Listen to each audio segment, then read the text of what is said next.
and welcome to Let's Talk Spoop. I'm your host, Don, and this is Let's Talk Spoop. So, last week we did George A. Romero Presents Deadtime Stories Volume 1, which was free on Vudu with ads, and since I did that one, I figured why not do the second volume. So today, we're doing George A. Romero Presents Deadtime Stories Volume 2, also free with ads on Vudu. So, just like the previous Deadtime Stories, there are 3 stories, so I had to break this down into 3 individual rankings, which I will give you for each story, and then I will give you an overall. Each story will be broken down into the categories of acting, the overall story, music, atmosphere, the look, and the creep factor. So let's go ahead and jump right in. So acting in the first story, or acting overall throughout all 3 of these stories, pretty okay. Nothing special, but not absolutely horrendous. It sounded like real enough to me. So 3 out of 5, middle of the road. I crossed all of them for acting. Story number 1 is called The Gorge, and it is probably my second least favorite form of horror. My least favorite form of horror is found footage films. I find found footage films to be cheap and derivative, and they're all pretty much the same. But lately I've actually found some pretty good found footage films, so I might have to change my opinion on them overall. But The Gorge is my second least favorite type of horror film, which is movies about people going cave diving. I don't know what it is about movies about people going cave diving. I don't really like them.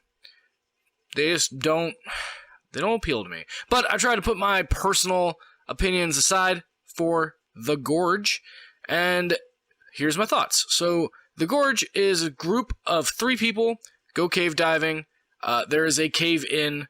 One of the guys' legs breaks, and they can't get out. That's it. And then eventually they do. And then after they do, they have to deal with like the aftermath of having gotten out.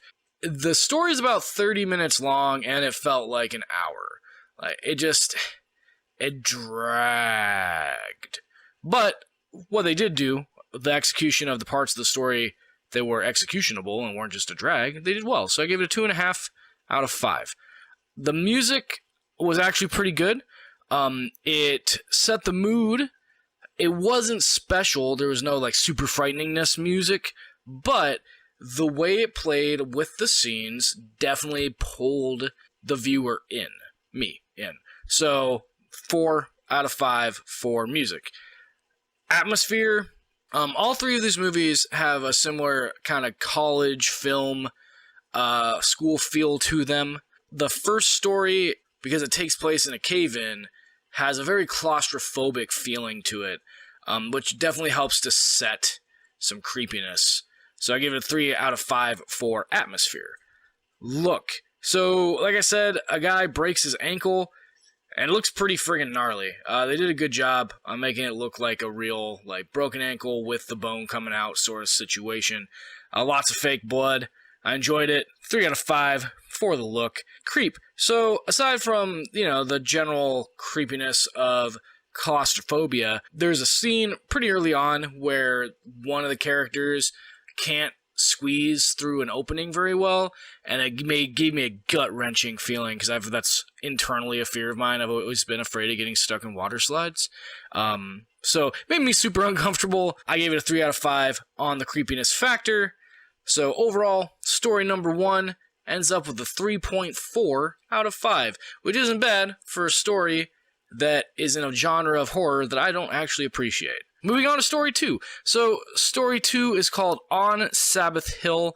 It follows a professor of history who is banging his student, and she ends up getting pregnant, and then commits suicide in front of his entire class, and him. And then he kind of slowly loses his mind. The guy is an unmitigated douchebag, I don't know if I'm allowed to say douchebag on YouTube, but he's a douchebag. He starts hearing voices, starts seeing her, and yeah. I liked the story. I liked the concept. I didn't like the way that they executed it. Just, it wasn't comfortable. It didn't flow as well as it could have. And the guy was just unnecessarily douchebaggy a lot. So, I gave it a 2.5 out of 5 for story, on story number 2. The music, nothing special, but it does the job. 3 out of 5 for the music. Atmosphere, they set it up pretty well. Some of the scenes early on, and then the way that feeds into itself later, well done. 3 out of 5 for atmosphere. Nothing too special, but not bad. The look, so it gets pretty creepy. When he starts seeing the girl, she starts to slowly get more and more creepy looking, and I thought that they did a really good job with it. There's an awesome scene where she pukes blood that I really enjoyed. So I give it a 3.5 out of 5 for look. And creepiness, like I said, they had a great scene where she puked up blood. It's not so much creepy as it's gross and uncomfortable. I give myself a thumbs up. I wrote a thumbs up in my notes here. So for creep, even though not so much creepy, but more gross and uncomfortable, I gave it a 3 out of 5 for creepiness factor. Tallying all that up, we get a nice, even 3 out of 5 for story number 2 on Sabbath Hill. And now, unfortunately, we get to story 3. So much like Volume 1, I found that 2 of the stories in this movie were good. One of them was bad. And in this instance, instead of it being the first story, it's the last story. And I feel that maybe the fact that the other 2 were good made me dislike this story even more than I probably should have.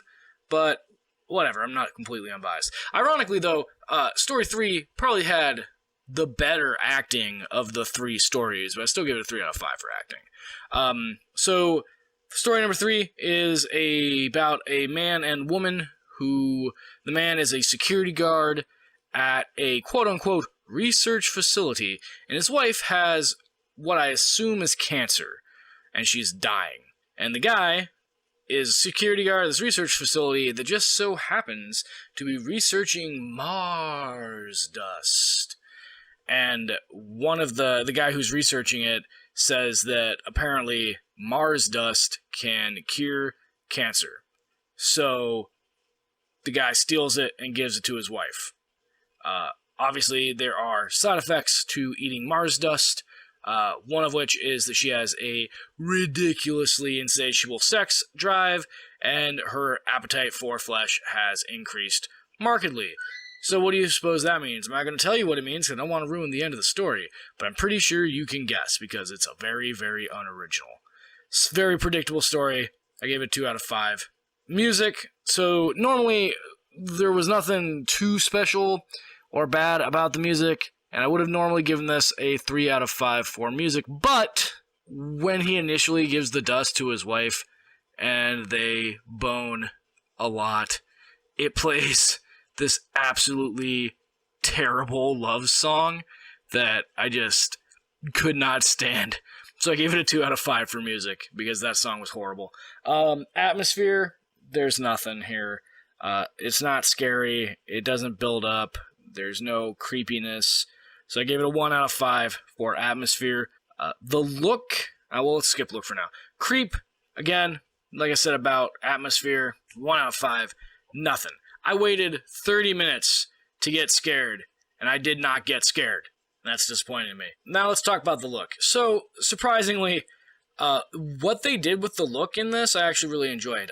They made the wife look like she had cancer, and then when she got better, it was a marked difference, and then as she undergoes some changes, they're pretty marked, and they did a good job with it. So, 3 out of 5 for look. Good on ya there, Dust. So, we tally all those up, and the final score for the third movie is a 2 out of 5. Then we average out those scores, and our final score for George A. Romero Presents Deadtime Stories Volume 2 is a 2.8 out of 5.